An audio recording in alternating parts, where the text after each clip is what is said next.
안녕하세요. 3 그리고 4주의 실전 사주 해설 제14회 시작하겠습니다.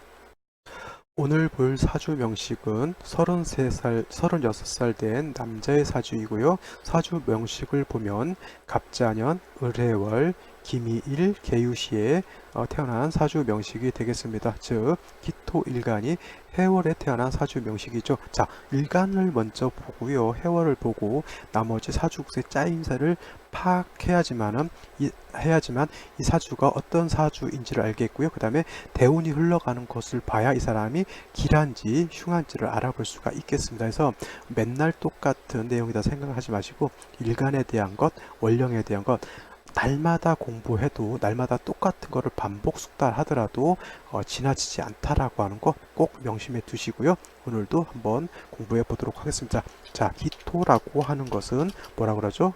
토라고 합니다. 제 일진사주 명리학 꾸준히 들어오신 분들은 그냥 가만히 손 놓고 들으셔도 되겠고요. 그냥 그렇지 않고 처음 들으시는 분들은 이런 것이었구나 라고 하면서 약간 메모 같은 거 해 놓으셔도 나쁘지 않다라고 이렇게 보시면 되겠습니다. 그 다음에 기토라고 하는 것은 음토라고 하는 건 뭐예요? 음양오행, 즉 음양으로 보게 되면 음에 해당이 되는 것이고, 오행, 목화, 토금수로 보게 되면 흑에 해당이 된다라고 하는 것이 음토의 개념인 것이고요. 그 다음에 기토라고 하는 것은 전원토라고 하는 것으로 비유를 하겠습니다. 기토라고 하는 것, 음토다라고 하는 것과 그 다음에 전원토다라고 하는 것은 이 두 단어의 기토의 습성을 모두 함축하고 있다라고 보시면 되겠습니다. 음토는 똑같은 토라고 하더라도 양토하고 다르고요. 양토라고 하는 것은 무토가 되겠죠. 무토라고 하는 것은 뭐예요? 고황토라고 해서 높은 산, 넓은 들판 같은 개념이고, 음토인 기토는 전원토라고 해서 논밭이라든가 텃밭 내지는 분토라고 해서 어떻게 돼요? 저기 화분에 담겨져 있는 비옥한 그런 흙에 해당이 되죠. 그 다음에 기토라고 하는 것은 비습하다라고 표현해요.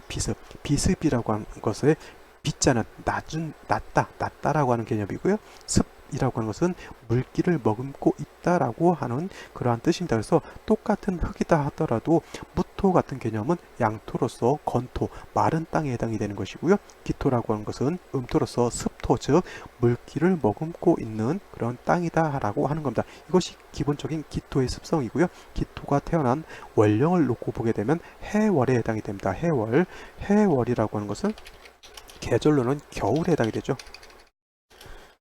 겨울에 해당이 되는데 초겨울에 해당이 돼서 이거를 초동이라고 이렇게 설명을 할 수도 있겠고요. 맹동이다라고 표현한다. 겨울인데 좀 구체적으로 초겨울, 이거를 초동 내지는 맹동이다 이렇게 표현합니다. 겨울이라고 하는 것은 어떻게 돼요? 매우 춥고 한습합니다.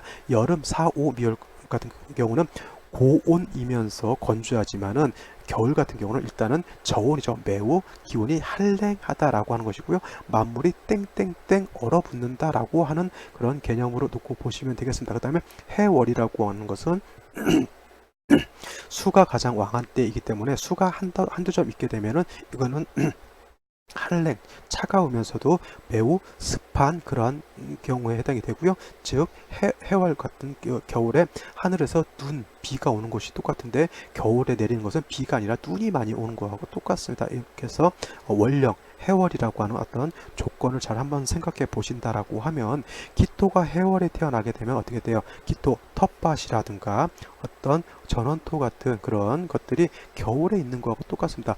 매우 춥고 매우 다 얼어져 있죠. 거기다가 화초를 심는다라거나 아니면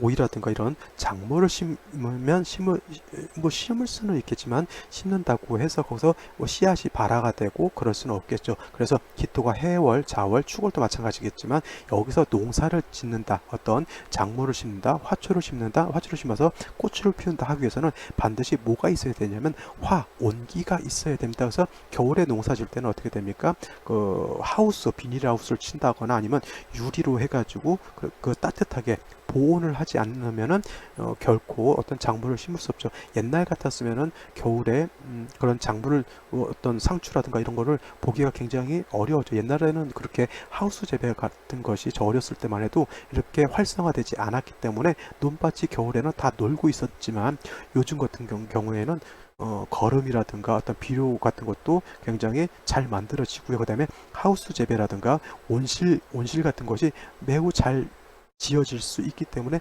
겨울에도 깻잎이라든가 상추라든가 여러 가지 미나리라든가 이런 것들을 뭐 사시사철 이렇게 먹을 수가 있겠죠. 그거는 뭐예요? 겨울이라 하더라도 따뜻하게 보온을 할 수 있기 때문에 그러한 것에 해당이 그렇게 되는 요건이 되겠죠. 그래서 기토라고 하는 것이 해월에 태어났을 때는 텃밭 내지는 이러한 논밭 과수원이 겨울을 만난 거하고 똑같습니다. 이런 데서 뭐 과실을 얻기 위해서는 어떻게 돼요? 하우스를 쳐야 되는 것이죠. 그 하우스라고 하는 게 뭐예요? 온기가 있어야 된다라고 하는 겁니다. 그래서 기토가 됐건 어떤 십간이 됐건 해월이라든가 자월, 축월 이 엄동설안에 태어났을 때는 반드시 사주에서 화가 있어야 된다라고 하는 것이 가장 큰 전제 조건이 되는 것이죠. 자, 근데 이 사주를 놓고 보게 되면 기토가 해월에 태어났는데 천간으로 을목이 투출되어 있고요. 간목도 투출되어 있습니다. 쉬운 말로 기토가 해월에 태어났는데 거기다 대고 을목 갈목이 있다라고 하면 거기다 파종을 한다거나 어떤 작물을 심는다라고 하는 겁니다. 근데 이 온기가 없는 상황에서 얘네들이 있어봤자 어떻게 돼요? 죽은 나무라든가 아니면 그냥 심어져봤자 자랄 수 없는 그런 상황이 되겠죠. 따뜻한 봄이 오지 않는 한은 저러한 것들은 결코 자랄 수가 없습니다. 근데 또 시주를 보게 되면 유시에 태어나서 천간에 개수가 투출했다라고 하는 것은 한겨울에 어떻게 돼요? 눈비가 오게 되면 어떻게 됩니까? 한겨울에 눈비가 오게 되면 기온이 눈비가 안 왔을 때는 한 영하 5도, 10도 정도 되어 있는데 천간으로 개수가 투출하게 되면 눈비가 오면서 눈보라가 치는 거하고 똑같습니다. 그러면 기온이 더 하강하겠죠. 밑으로 20도, 30도, 북극이라든가 남극 지방같이 기온이 막 2, 30도 떨어진다라고 생각해 보십시오. 저기 남극의 우리 세종기지 같은 데는 영하 4, 50도까지 떨어지게 되면 커피 같은 걸 먹으려고 이렇게 타면 바로 얼어서 먹을 수 없을 정도로 금방 냉동이 된다라고 합니다. 근데 이 사주는 또 연지에도 자수가 있습니다. 매우 사주 전반에 국세가 어떻게 됩니까?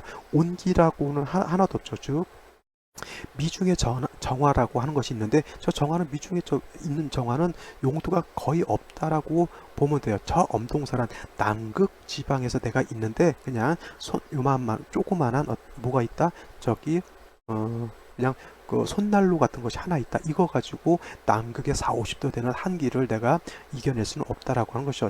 굉장히 미흡합니다. 그러면 이 기토라고 하는 것이 겨울에 태어나가지고 온기가 없으니까 전부 사주국세가 다 얼어져 있다. 가불목도 있어봤자 용도가 없고 매우 춥죠. 이런 사람들이 어떻게 돼요? 한겨울에 달달달달 떨고 있는 것이고요. 자, 이런 사주가 사주 격으로 놓고 보게 되면 정제격에 해당이 되는 거고요. 그 다음에 편제까지 투출되어 있기 때문에 이거는 재성이 완전히 왕한 사주죠. 사주 격국으로는 자, 이거는 정제격이죠. 근데 보게 되면은 수가 왕하니까 제다신약이 되죠. 제다신약, 그죠? 근데 또 문제가 뭐냐면 을목간목이 투출되어 있다라고 하는 겁니다.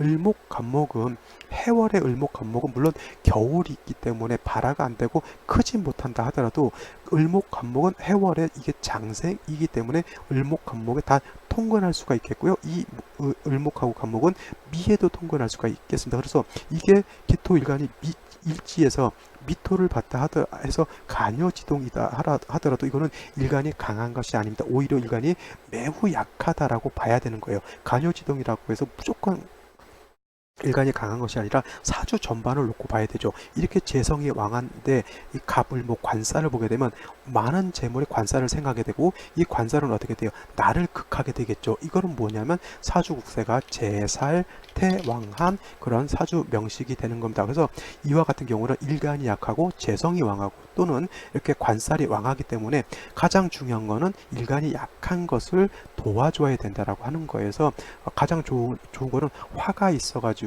엄동선화를 따뜻하게 해줘야 되는데 따뜻하게 해줄 온기가 없고요. 아니면 또 천간으로 무기토, 지지로 진술 총미토가 있어서 일간을 도와줘야 되는데 일지에 있는 미토 하나만 가지고는 어떻게 돼요? 이 완전한 제살이 왕한 국세를 감당할 수 없다라고 하는 것이 큰 문제가 됩니다. 그래서 제살 태양하게 되면 가장 중요한 건 화가 있어야 되는데 특히 겨울이기 때문에 근데 이 사주는 화가 없는 것이 가장 큰 문제에 해당이 되죠. 이 사주가 무엇을 궁금하게 여기냐면은 자, 나의 처덕, 나의 배우자 덕이 있습니까? 그 다음에 나의 재물덕이 있습니까? 이거를 물어보는 겁니다. 그래서 나이가 36인데 그런 걸 물어볼 정도 처덕이 있냐라고 물어봤을 때 이 사람은 아직 미혼이다라고 하는 것이고요. 아직 제대로 여자친구를 만나서 사귀지도 못했다라고 하는 것이 좀 마음 아픈 그런 사연이 되겠습니다. 그럼 왜 그럴까요? 자,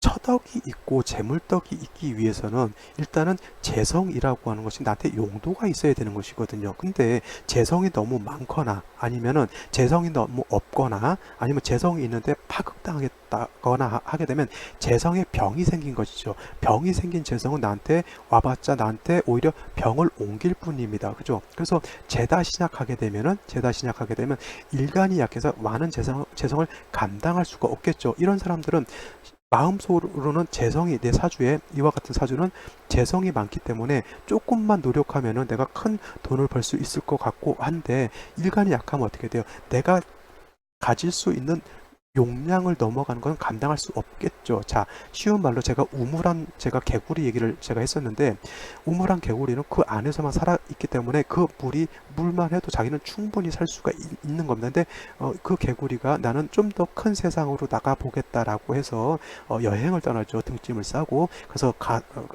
길을 물어서 간 곳이 어디냐면 큰 바다를 갔습니다. 우와, 이거는 뭐 내가 살았던 그런 우물하고는 굉장히 완전히 딴판이죠. 물이 너무 많습니다. 근데 그 개구리가 그 물을 먹는 순간 어떻게 됩니까? 자칫 잘못하면 죽을 수가 있죠. 개구리는 민물을 먹고 살아야 되지 짠물을 먹게 되면 죽습니다. 잘못하면. 그 다음에 그 물을 먹겠다고 많이 먹게 되면 어떻게 됩니까? 빨리 갑니다. 그죠? 그래서 이 사주 같은 경우는 재성이 너무 많아요. 그렇다 하더라도 일지궁에서 기토가 재성은 아니지만 그래도 나를 생존해 줄 수 있는 그런 토를 받기 때문에 배우자 재물덕이라든가 어떤 그런 여자를 만나고 이런 것은 좀 덕은 좀 없다 하더라도 예를 들어서 혼인을 한다라거나 하게 되면 처덕은 있을 수가 있는데 그것도 이제 사주 원국만 놓고 볼 것이 아니라 이제 대운을 놓고 봐야 되는 것이죠. 이 사주 같은 경우는 일간이 약하기 때문에 토운이라든가 화운을 갔을 때 가장 발복할 수 있다라고 이렇게 볼 수가 있겠죠. 근데 초년의 병자대운을 갔을 때는 물론 중요한 것 대운이라고 하는 것은 지지를 중심으로 보는 거고요. 천간이라고 하는 것은 어떻게 됩니까? 참고적으로만 이렇게 보면 되겠습니다. 그 다음에 대운이라고 하는 것을 천간 5년, 지지 5년 나눠서 보시는 분들도 있는데 저는 개인적으로 천간 지지를 나누지 않고요. 그냥 대운 천간 지지를 다 10년 뭉뚱그려서 다 본다 이렇게 말씀을 드리겠습니다. 이거는 어떻게 배웠느냐, 그 다음에 내가 이론을 어떻게 구성하느냐에 따라서 개인적으로 차이가 있는 것이고요. 물론 그런 개인의 차이가 약간 큰 차이가 될 수는 있겠지만은 네가 옳다 내가 옳다라고 말하는 것은 타당하지 않다. 자, 저같이 통으로 나누지 않고 10년을 그냥 간지를 다 본다. 이것도 옳다고 그러다 말할 수 없는 것이고요. 그 다음에 천간 5년, 지지 5년, 어떤 분들은 세운, 연운도 천간 6개월, 지지 6개월 이렇게 보시는 분들도 있습니다. 물론 저는 그것 나누지 않죠. 그래서 이걸 옳다 그러다 이렇게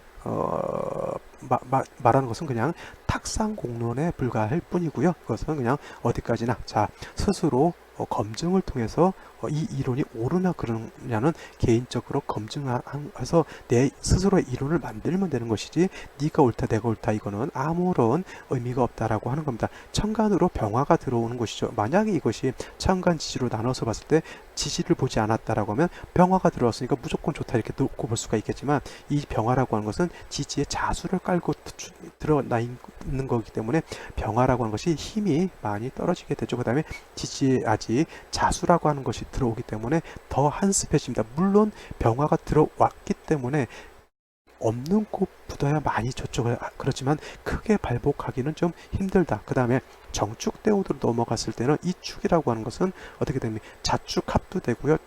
이렇게 축 및 충도 될 것이고요. 그 다음에 유축 합도 되겠죠. 이거는 어떤 것을 하느냐는 세운에 따라 또 달라집니다. 세운에서 어떤 세운이 오느냐에 따라서 자축이 좌측 합으로 볼 수도 있겠고 축밑충으로 볼 수도 있겠고 유축 합으로도 볼 수가 있습니다. 그러면 세운에 따라서 놓고 보는데 중요한 것은 뭐냐면 일단은 일간 자체가 약한데 지지로 토가 왔다라고 하는 것은 일단 나한테 도움을 줄 수 있는 그런 환경으로 놓고 보는 것이고요. 근데 정화는 병화에 비해서 공정은 떨어집니다. 조우할 수 있는, 그 다음에 기토를 생조할 수 있는 공정은 많이 떨어지겠죠.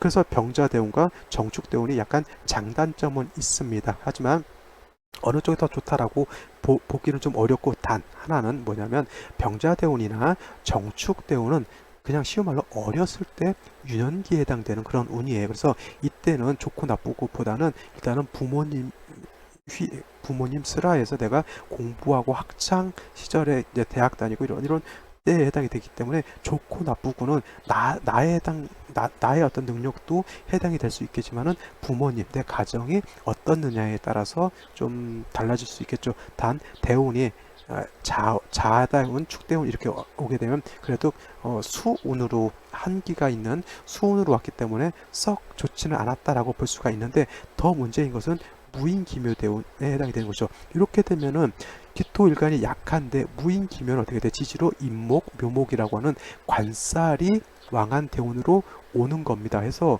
이 사주 원국 자체가 제살이 태양한 명이기 때문에 관살이 다시 많아지게 되면은 기토일간을 더 파극하게 되는 그런 현상을 나타나게 되겠죠. 그래서 무인대운 뭐 그냥 넘어가고, 기묘대운, 지금 현재가 기묘대운이고 들어온 지도 얼마 안 됐죠. 35살부터 기묘대운인데, 이 묘가 오게 되면 묘유충으로 볼 수도 있겠지만 이거는 해묘미 한목으로 보는 것이 더 좋습니다. 물론 충으로 보시는 분들도 나름대로 이론 구성 그렇게 하시면 되겠는데, 중요한 것은 해묘미 합이라고 해서 이거는 삼합을 짓게 되는데, 갑작스럽게 어떻게 되냐면 수가 목으로 관살로서 화해지는 거예요. 그죠? 그렇게 되면은 이 미토라고 하는 것도 원래 기토가 뿌리를 둘 수 있는 그러한 내가 그래도 안식할 수 있는, 그래도 의지할 수 있는 미토였는데, 기묘대운이 들어옴으로 인해서 내가 근기를 뒀던 것이 나의 적군과 같이 되는 거예요. 그러니까 어떻게 됩니까? 사람을 만나거나 여자를 만나면 나한테 도움을 줄 수 있는 여자를 만나기가 힘들다는 것이죠. 그 다음에 재성이라고 하는 것이 내가 감당할 수 있어야지만 나의 재물, 나의 처덕, 나의 배우자 덕이 되는 것인데, 이렇게 묘라고 하는 칠살이 와서 이 재성이라고 하는 것을 다시 관살로 화해버리는 것이죠. 그 다음에 이 개수라고 하는 것은 관살이 왕해지면 그 관살을 다시 개수가 생해주게 되니까 일간 기토가 갑작스럽게 제살 태양에서 갑자기 살중신경 쪽으로 많이 바뀌게 되는 겁니다. 그렇게 되면 어떻게 됩니까? 나의 사는 어떤 환경이라든가 이런 것이 많이 어려운 상황으로 가게 되겠고요. 나의 생활이 어렵다라고 하는 것은 재물떡이라든가 어떤 건강도 이렇게 되면 좀 많이 안 좋습니다. 이런 사람들이 대체적으로 신경성 위장병이라든가 어떤 그런 거 조금만 신경 쓰더라도 좀 예민해지고 그러한 성격이기 때문에 이런 분들은 많이 좀 힘들 것이라 생각되고요. 어디 좀 의지하거나 이런 것도 좀 의지처가 없고 혼자 독단적으로 자신의 삶을 헤쳐나가야 되는 그런 환경으로 보이는데, 그죠? 그러니까 이런 분들 좀 많이 어렵습니다. 근데 아직 조금 더 나아지기 위해서는 이 기묘대운을 좀 벗어나야 되지 않을까라는 이런 생각이 들고요. 정작 좋아지려고 하면 경진대운 45세 경진대운 이후가 돼야 되지 않을까. 그러니까 만약에 결혼을 한다 하더라도 지금 여건이 좋지 않은 상황에서 결혼하기가 좀 힘들 것이고요. 만약에 결혼한다 하더라도 초년의 결혼 신혼생활이 그렇게 녹록하지만은 않을 것이다 라고 이렇게 볼 수가 있겠습니다. 자, 그럼 답을 내리면 언제 처덕이 있을까요? 언제 재물떡이 있을까요? 향후 44살까지는 그냥 열심히 젊은 나이니까 열심히 노력하고 일한다라고 하고 경험 쌓는다라고 생각하면은 지금 그런 어떤 것들이 이후에 경진신사 이모대운 같으면은 화운으로 가기 때문에 내가 생존을 받을 수 있는 그런 좋은 여건으로 갈 수가 있습니다. 그래서 이분 같은 경우는 결혼은 뭐 지금도 늦은 나이죠. 많이 늦었죠. 그렇지만 조금 진짜 나 자신을 사랑해주고 내 자신을 좀 이해해줄 수 있는 여자라면 모르겠지만, 그렇지 않은 여자, 특히 이렇게 재성이 문제가 되는 여자는 재정이 문제가 되는 경우에는 여자를 만난다 하더라도 좀 나한테 좀 도움이 되지 않는 여자를 만나는 경우가 좀 왕왕 있습니다. 그래서 좀 여자 만나는 것보다는 일단은 나의 생활을 좀 더 안정시키는 쪽으로 생각을 하시는 것이 좀 더 좀 윤택한 삶을 누릴 수 있는 그러한 것이 아닐까 이렇게 생각합니다. 사주를 보는 이유, 명식을 보는 이유는 안 좋은 것은 피해 가고요. 좋은 것은 좀 더 기쁘게 맞이하자라고 하는 그런 취지가 있는 것이고, 그리고 또 상대방한테 이렇게 조금 지금 당장은 도움이 안 된다 하더라도 앞으로 이렇게 좋은 운이 있다라고 하는 것도 알려주게 되면 좀 힘든 것이 그래도 힘을 낼 수 있다라고 하는 그런 것이 되겠죠. 어떤 삶의 동기부여가 될 수도 있겠죠. 자, 좀 더 화이팅 하시고 살아가셨으면 좋겠습니다. 그러한 사주이겠고요. 저는 오늘 여기까지 설명을 드리고 다음에 또 찾아뵙도록 하겠습니다. 감사합니다.